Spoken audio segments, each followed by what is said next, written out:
Well, hello everyone and welcome back to Oh Yum. I have another delicious baking recipe to share, a personal favorite of mine, peanut butter crisscross cookies.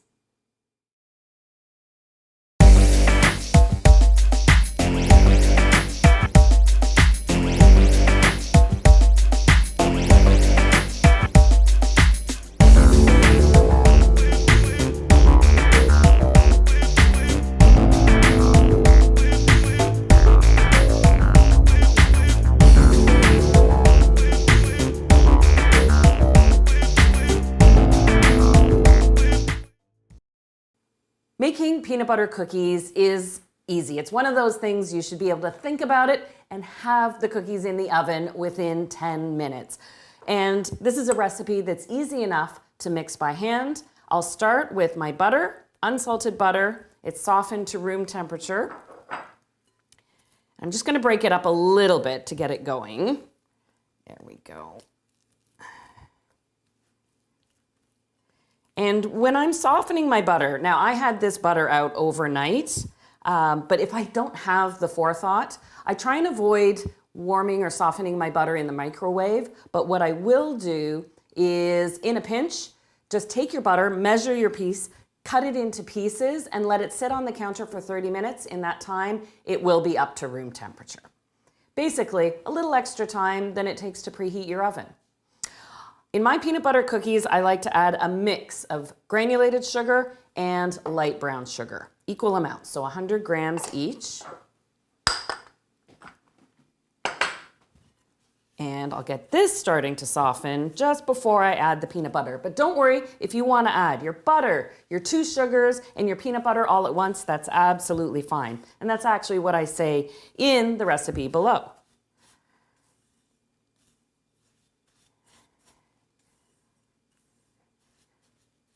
But my butter, it's a little cool outside today, so I want my butter to soften up a little bit more by mixing it with my sugar. And sort of this action of smearing the butter with the sugar at the bottom or the side of your bowl is what's called creaming. So if you see instructions that say cream the butter and sugar, now you know what I'm talking about. And that friction, the granulated sugar with the butter, aerates it, and it helps give your cookies a little bit of structure. There we go. Now that I've got that butter about 3/4 blended in, I can add my peanut butter. Now I am using conventional peanut butter here. You can use pure peanut butter, and I want you to stay to the end of the video because I'm going to show you the side-by-side comparison, what the cookies look like with conventional peanut butter and with pure peanut butter. So no added sugar or additional fats. Now it's up to you if you want to use crunchy or creamy. That is 100% personal.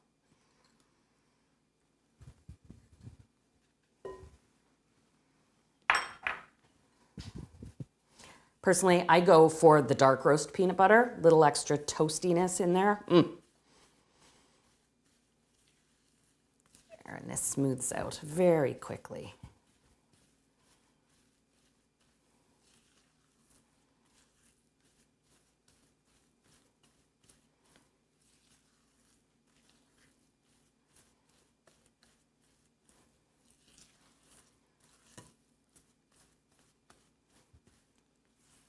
Actually, that brings up a point. If you are using crunchy peanut butter, it would be a good idea to cream the butter and the sugars first, just so you don't have trouble with those crunchy bits of peanuts, to make a smooth base to your batter here. All right, we're all set. Now I'm ready for my egg and vanilla. A single egg and a teaspoon of vanilla.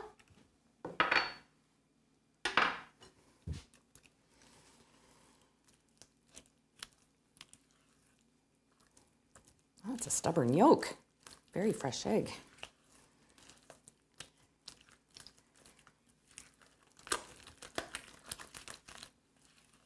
This softens up nicely.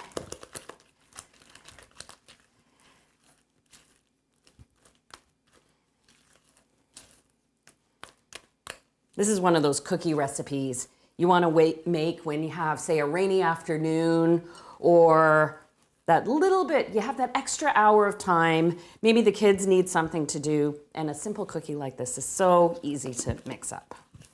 All right, I've already measured my flour, and you will notice I'm not sifting it. So when it comes to something simple like a peanut butter cookie, while sifting is a good habit and essential when you're making a cake, when you're making a cookie like this, if you simply drop the flour in, and then you can add your teaspoon of baking soda and half a teaspoon of salt, and just take a fork and just work in that baking soda a little bit, and you're breaking down any little lumps it might have, and then you're all set. That's all you need to do. And I need that fork in a minute anyhow to do my crisscrosses.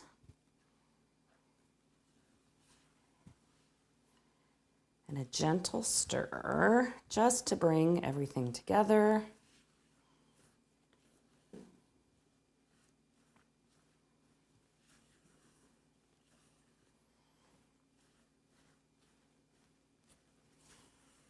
Oh, it smells so good. That combination of the peanut butter with the vanilla, you can't beat it.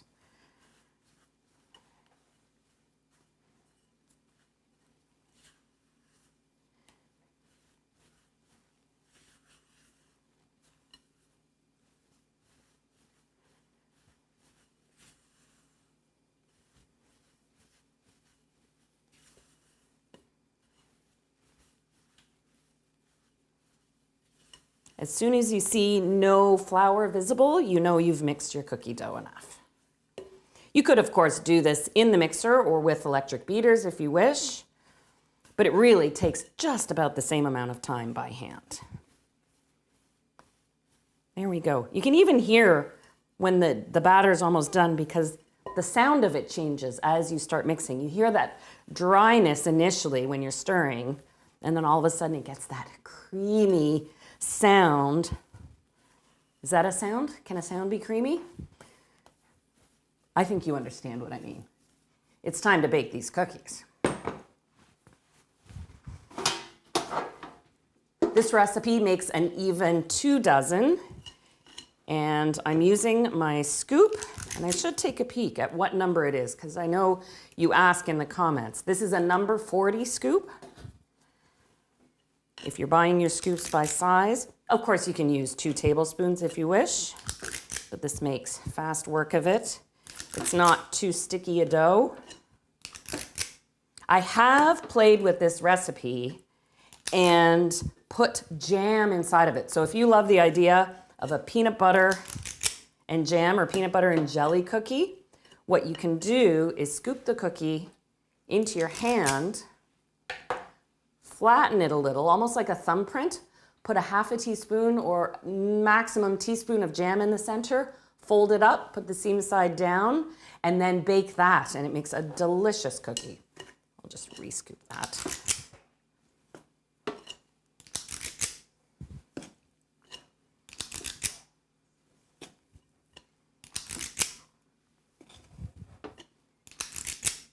All right, I've got my 2 trays ready. A cookie dough like this can sit, so if you are only baking 1 tray at a time, that's absolutely fine. There's nothing compromised by letting the dough sit. And if you want to make these ahead and freeze them, perhaps you don't want to bake up all 2 dozen at once, you can scoop them just like this, rather close together, onto a dinner plate, and then pop that in the fridge to let the butter set up in the cookie dough itself. Then you just pack them in an airtight container or resealable bag and pop them in the freezer. What you can do, put the baking instructions on your container so when you pull them out, you don't have to go back to the recipe again. You know exactly what to do. And what I like to do is if I scoop and freeze, is I just pull them out and let them sit on the counter until they come up to room temperature before I put them in the oven. So you don't want to put them in frozen.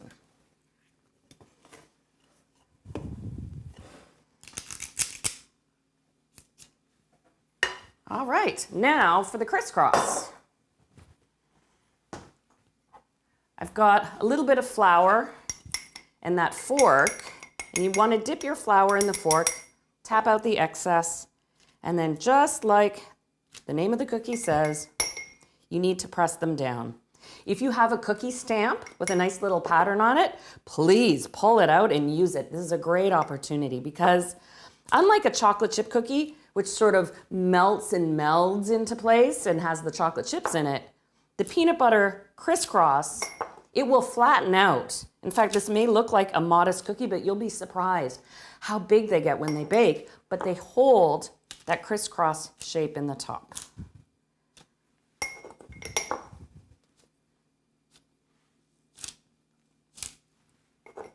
I think this is one of the first cookies, in addition to chocolate chip, that I ever really started baking on a regular basis when I was a kid, because I've been baking for years. Professionally, for over 2 decades. Going on 3 decades. Whoops, shouldn't have thought about that. But as a home baker, I've been cooking since I was probably about 6 or 7 years old.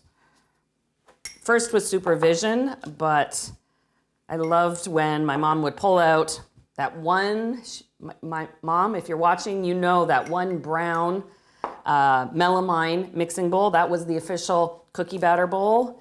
And pull out all the ingredients and just let me go to town. And bless her, I probably made a big mess of the kitchen.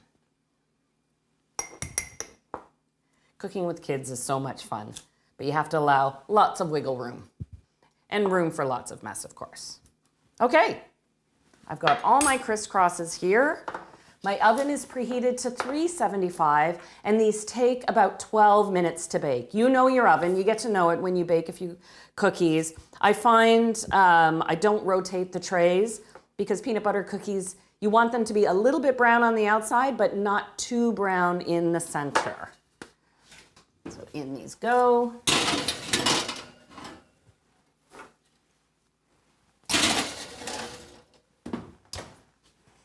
And after they've come out of the oven, you'll find they are flat. They don't puff up and then collapse the way a chocolate chip cookie does. And here's a batch I just pulled out of the oven before we started rolling tape so you could see them. And they get that lovely little sort of crinkle crackle effect to them. And you see what I mean about the browning on the outside. So they're crispy and chewy at the same time. The brown sugar really, really helps with that. And unlike my chocolate chip cookies, and I know you've watched my signature chocolate chip cookie recipe where I use cornstarch, because of the peanut butter in the recipe, you don't really need the cornstarch in this recipe. So you can skip that altogether. Oh, I could smell the peanut butter as soon as I broke into it. Let me grab a plate. Put a few on a plate. So I let my cookies cool on the tray because they are fragile coming out of the oven. But then they are definitely not fragile once they've had a chance to sit. So now that you've seen these peanut butter cookies made with a conventional peanut butter, I'm so good. Okay, why did I not get a glass of milk ready? I want to show you the exact same recipe. And this time I used conventional almond butter. So you could use, pure almond butter. Let me be clear about that. Conventional peanut butter, pure almond butter. So when you're baking with your almond butter, make sure you stir the almond butter with the oil very, very well to incorporate it. The same goes for pure peanut butter if you're using it. So pure almond butter and pure peanut butter are interchangeable in this recipe for conventional, and you can see they flatten out the same way. The texture is the same, a little more crisp because you don't have the added sugar or fat in the nut butter itself. So it's a great way to you're actually cutting down on the sugar in the cookie itself, but the tenderness, because you've got that intensity of the pure nut butter in there, it's really a toss-up. Conventional peanut butter or pure peanut butter or almond butter? Which one will you make?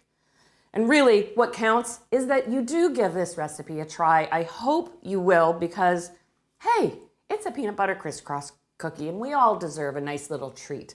Give these a try, and I'll see you again soon with another delicious recipe. I've got lots in the works right now. Thank you so much. It really is a toss-up.